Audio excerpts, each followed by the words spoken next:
જામનગર જિલ્લાના જોડિયા તાલુકાના રણજીતપર ગામમાં ગઈકાલે એક બનાવ બનેલ અને જેની ફરિયાદ વિગત મુજબ એવી છે કે જે ફરિયાદી જે છે રમેશભાઈ રણછોડભાઈ રાઠોડ એ તથા ગામના લોકો ત્યાં એક ડમ્પર જેનો નંબર છે CJ13W21111 આ ડમ્પરને રોકતા એ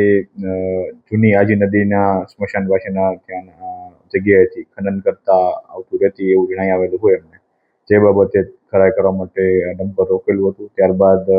તે ડમ્પરના ચાલક અને ગ્રામજનો વચ્ચે બોલાચાલી થઈ અને આ કામના જે 3 આરોપી છે જેનું નામ છે નિલેશભાઈ માલવિયા, એકનું નામ છે રેનીશ પટેલ અને ત્રીજા જે અજાણ્યું ઇસમ છે જેનું નામ નમૂદ નથી. આ ત્રણેય આરોપીઓ દ્વારા ઉશ્કેરાઈ જઈને જે આ ફરિયાદી છે અને બીજા અન્ય ભોગ બનનાર છે એ તમામની ઉપર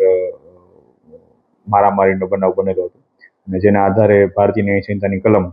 54, 115(2), 118(1), 352, 351(3) અને CPF ની કલમ 135(1) મુજબ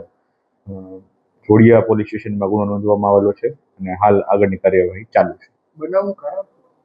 પ્રાથમિક દ્રષ્ટિએ અને જે ફરિયાદ મુજબ બનાવનું કારણ એવું છે કે જે ગ્રામજનો અને જે ફરિયાદી છે એમના દ્વારા આ જે ટ્રકનો નંબર મેં જણાવેલો છે, ટ્રક ડમ્પર એ જૂની આજી નદીના પટમાંથી આવતું હોય અને રોકવા પૂછપરછ માટે રોકેલું હતું